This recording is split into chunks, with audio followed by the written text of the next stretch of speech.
Hello there. Today we're going to make a umami edamame burger. It is fully plant-based, vegan, and gluten-free.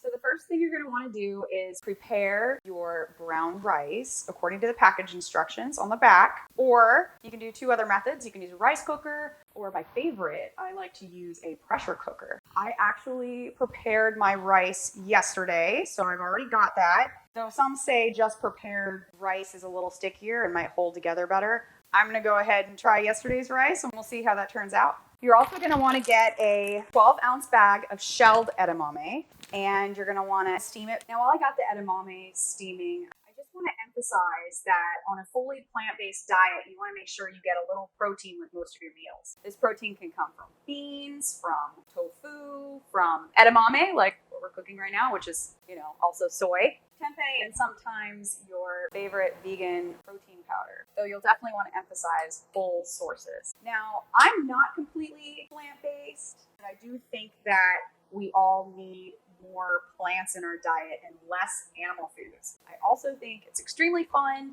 to turn any recipe into a fully plant-based recipe. I encourage you, if you are not fully plant-based or vegan, to experiment with some meatless meals from time to time. As long as you're not sensitive to it, soy is an excellent source of plant-based protein, as well as beans, and it's a great way to reduce your saturated fat intake. All right, so you're going to want to add 4 ounces of mushrooms, 2 garlic cloves, and a shallot to the processor. So, of course, you want to rinse off your mushrooms. I prefer baby bella mushrooms, but you can use any kind of mushroom you would like. I'm going to cut off the woody ends and just throw them right into the processor. All right, so you're going to want to get the skin off of the garlic clove, as well as the part off there at the end, the rough part. Throw that in the processor. All right, and same thing with the shallot. I'm going to try to do this quickly because I'm very sensitive to onions and it'll definitely make me cry.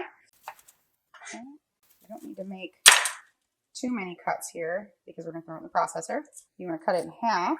The reason I'm using a shallot instead of just a regular yellow or white onion is that I want to introduce as little moisture as possible into the veggie burgers. That prevents us from having to add too many dry ingredients. We're going to be adding almond flour into there to soak up some of the liquid. All right, now you're going to want to add a tablespoon of umami powder. This seasoning is amazing, and I will link to it in the description. It is just absolutely delicious. It's made with dried shiitake, and it just really brings out that delicious umami flavor that we are going for with these. Add a tablespoon of umami powder. This also has salt in it, so you won't have to add any additional salt. Add a tablespoon of spicy mustard.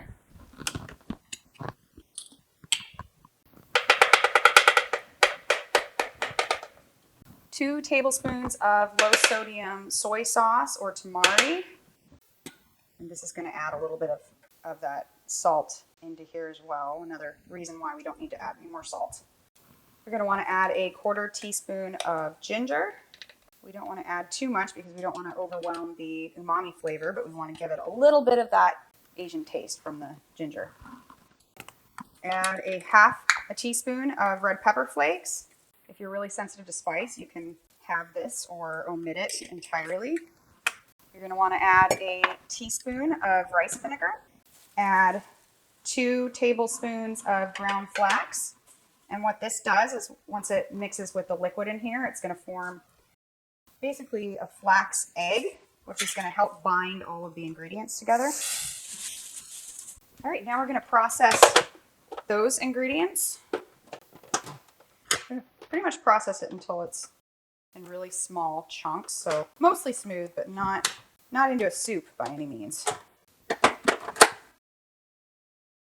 Every now and then you're going to want to take a rubber spatula and push the ingredients that are hiking up the sides back down in there so they can get processed. All right, that's about what you'll process these initial vegetables and seasonings, arrowroot and ground flax into. It looks basically like a paste. All right, now we're going to add the cup of brown rice and the 12-ounce bag of edamame. All right, we're going to pulse that a few times. Okay, it's a little bit broken up and a little bit mixed together, but we're going to process it some more. I just want to add the almond flour into there. Finally, you want to add a 1/4 cup of almond flour. This is because we have a lot of moisture in here. In order to form the patties, we need to add a little bit of dry ingredients. I find that when we grill these patties, the almond flour also gives it a little bit of a crispiness. All right, so we're going to process this until the edamame is broken up quite a bit, but you still want it to be a little chunky. So I'm going to go with low. All right, and every now and then you want to check on it as well as push the sides down. All right, you'll want to kind of check it to see if it forms into patties pretty well. This is actually still a little sticky. If it sticks to your hands easily, you know that you're going to need a little bit more dry ingredients in there. So I'm going to add a little bit more almond flour. This is the consistency that you're looking for here. As you can see, the edamame is broken up quite a bit, but it's still pretty chunky. All right, so I'm going to add a little bit more almond flour, 2 tablespoons.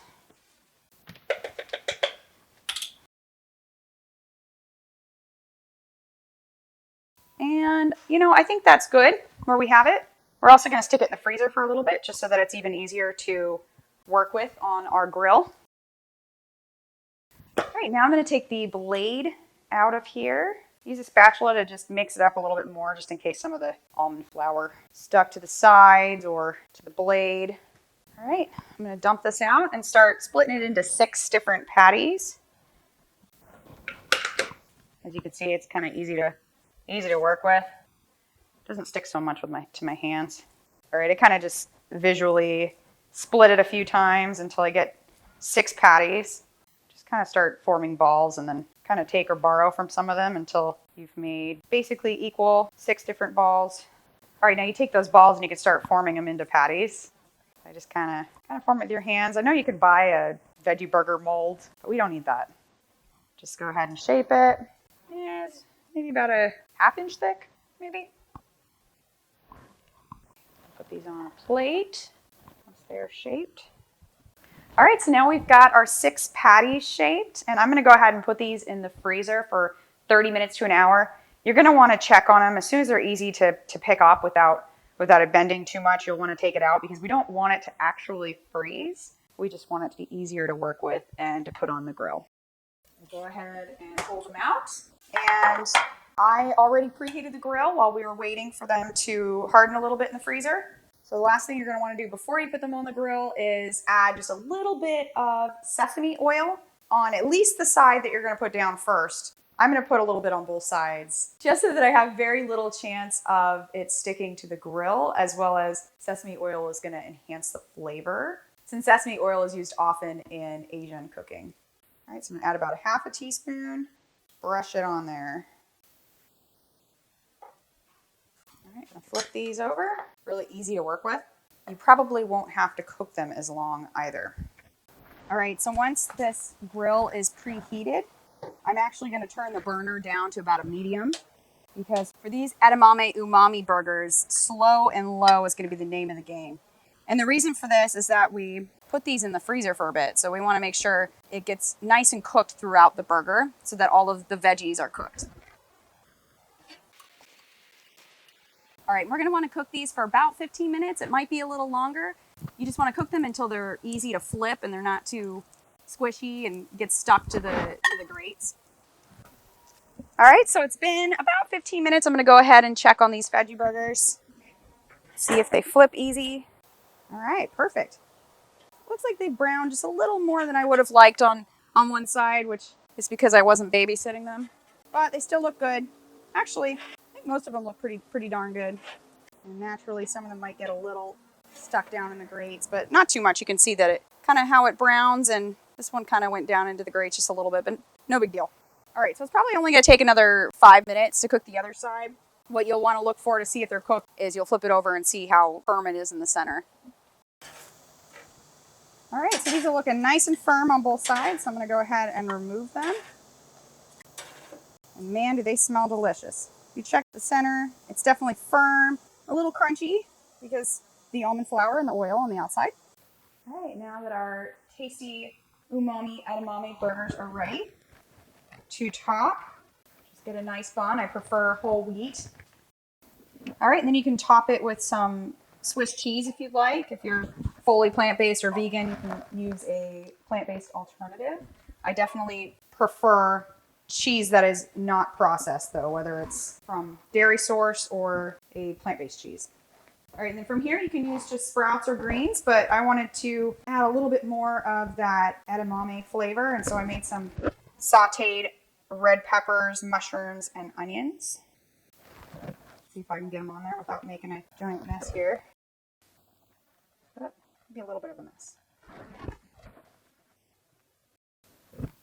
All right, and then finally, I absolutely love to make a very quick Sriracha Aioli. It is just 1 part Sriracha to 1 part mayonnaise, plant-based mayonnaise or a regular mayonnaise. I like to use the mayonnaise with olive oil. And we can add that to the underside of the top of the bun. Go ahead and, woo, stacking this high. All right, your sandwich, and there you have it, your delicious UMAMI EDAMAME veggie burger. This recipe would be excellent to pair with a side salad or sweet potato fries. I hope you guys enjoy the recipe, and I'll see you soon.